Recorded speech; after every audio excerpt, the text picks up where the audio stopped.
Ya, Ibnu IPPN itu harus niru seperti Domirna. Lirraf'i wan nasbi wa jarrina sholah ka'arif bina fa innana nilnal minah. Domirna itu ya, di semua kondisi itu ya na, di rafa ya na, di nasab ya na, di jar ya. Nah,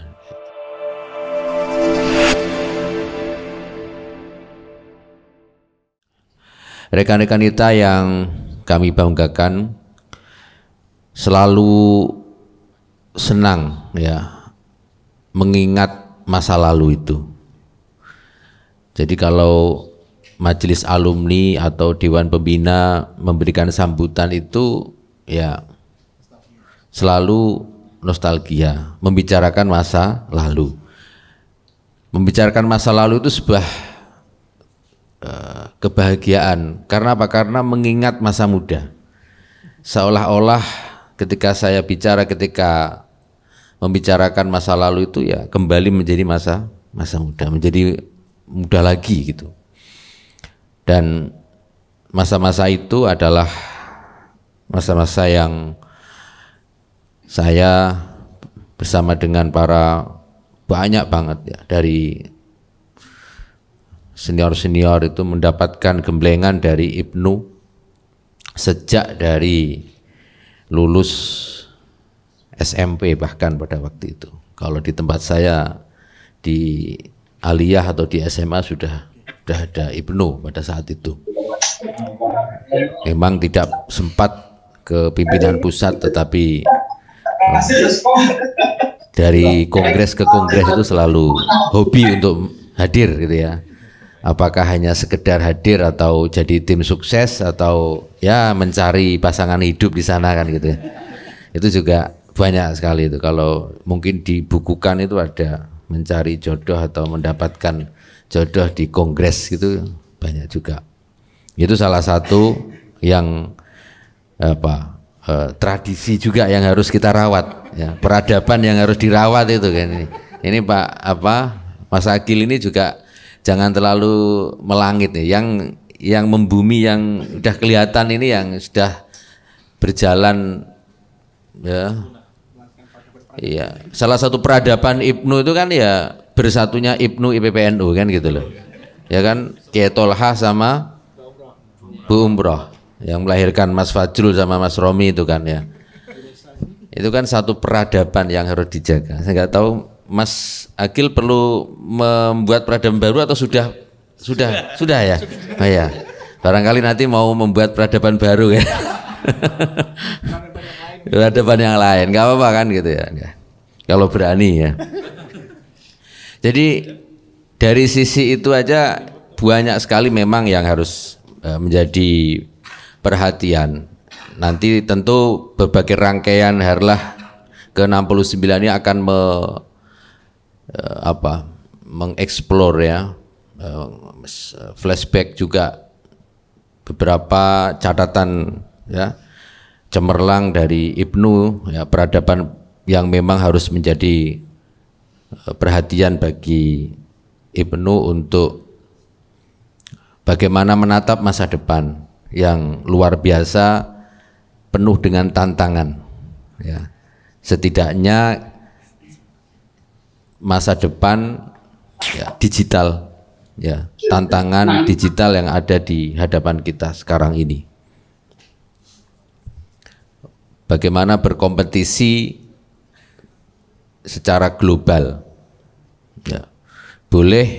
Bukan boleh kita harus tetap hafal lanyah atau fasih beristighosah, tetapi juga harus mampu ya bersaing dengan kekuatan-kekuatan pemuda di dunia internasional.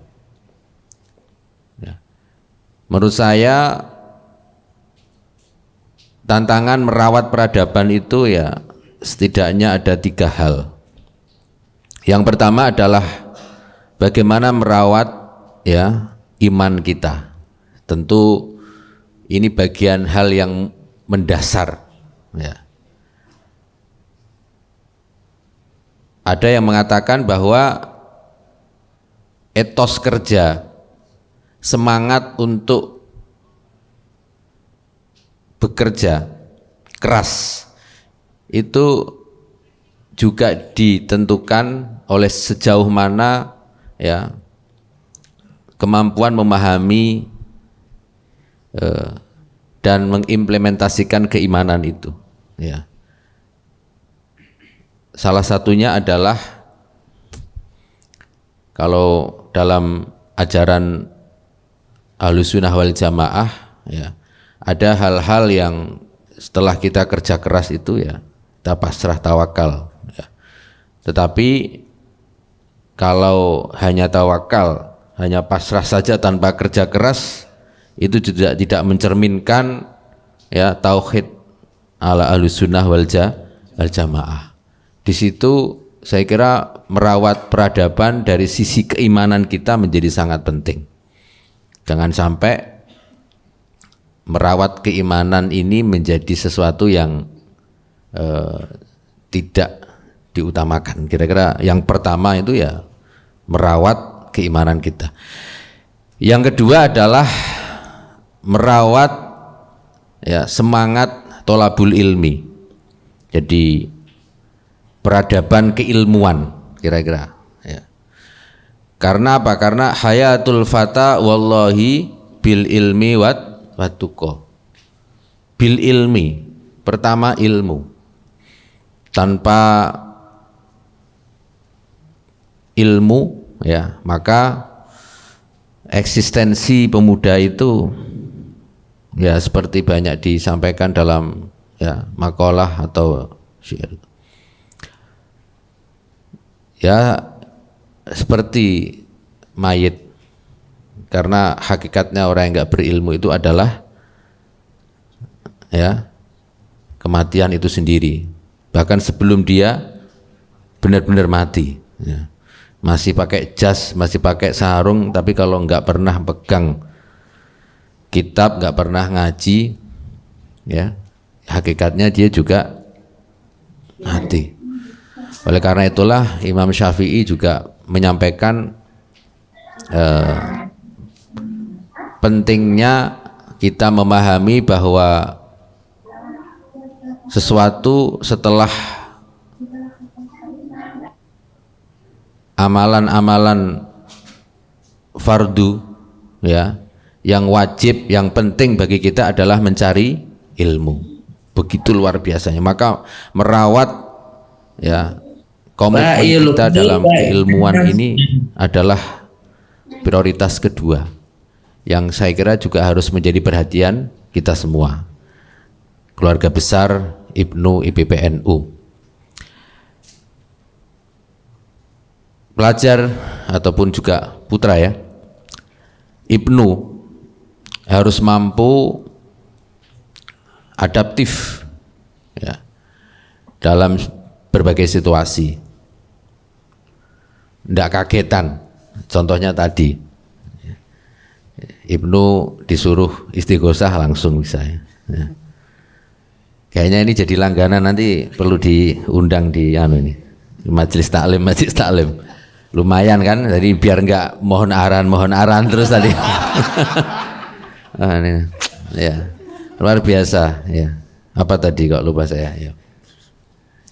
Jadi adaptif, nggak kagetan, siap dalam segala cuaca ya. Seperti hari ini cuacanya hujan seharian, itu juga siap untuk, apalagi Gojek macet tadi ya. Nah, siap, udah nggak masak itu, Gojeknya macet, nggak bisa pesen GoFood dan lain sebagainya, siap. Ya kira-kira tantangannya itu gambaran saja, tapi sebenarnya lebih dahsyat lagi, lebih hebat lagi tantangannya. Kalau menurut Nazam Alfiyah itu ya apa? Seperti Domirna. Ya, Ibnu IPPN itu harus niru seperti Domirna. Lirraf'i wan nasbi wa jarrina sholah ka'arif bina fa innana nilnal minah. Domirna itu ya di semua kondisi itu ya gitu. Tetap dia punya ketahanan, konsistensi dan juga komitmen kuat untuk eksistensi dirinya. Di rafa yana, di nasab yana, di jar ya. Nah, kira-kira sederhananya seperti itu. Dan itu semua tidak ada kata lain kecuali dengan ilmu. Disitulah merawat peradaban. Yang kedua yaitu ilmu. Yang ketiga, rekan-rekan kita yang kami cintai, yang kami banggakan, peradaban yang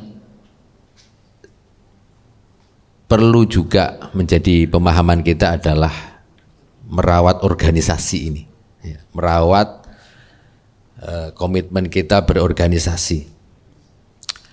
Keluarga besar Nahdlatul Ulama, di NU itu ada IPNU, ada IPPNU, ada Ansor, Fatayat, Muslimat, ada PBNU, ada dan lain sebagainya. Jadi sudah ada ruang yang memang disediakan oleh ya, para tokoh, para masyayikh untuk kita berkiprah. Kalau usia 30, 27 ke bawah, IPNU, IPPNU ya. Kalau sudah agak tuaan dikit, Ansor ya, Fatayat. Kalau sudah punya pondok ya, Suriah ya. Syaratnya harus punya pondok ya. Wah, luar biasa. Jadi tahapan-tahapan itu harus benar-benar kita rawat, kita siram ya dengan air biar tumbuh subur gitu, biar enggak organisasi ini enggak loncat pagar ya, enggak rumputnya enggak, ya biar rapi, kira-kira begitu. Jadi apa yang sudah disampaikan oleh Gus Yahya selaku Ketua Umum PBNU ya, dalam berbagai kegiatan, apresiasi sekali bagaimana sekarang Nahdlatul Ulama komit ya, concern dalam membangun peradaban ya organisasi NU itu sendiri. Seperti saya sudah terlanjur ya ditugaskan dalam ranah politik. Dulu saya ya setelah aktif di IPNU itu cita-citanya kepengen jadi Suriah NU itu ya kepengen ya.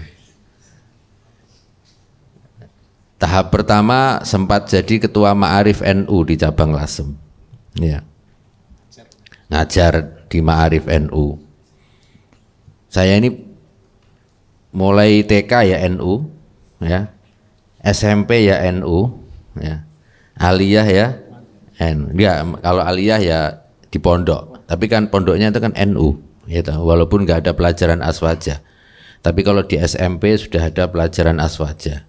Saya nggak tahu ini pimpinan pusat sudah ngaji aswaja semua belum ya.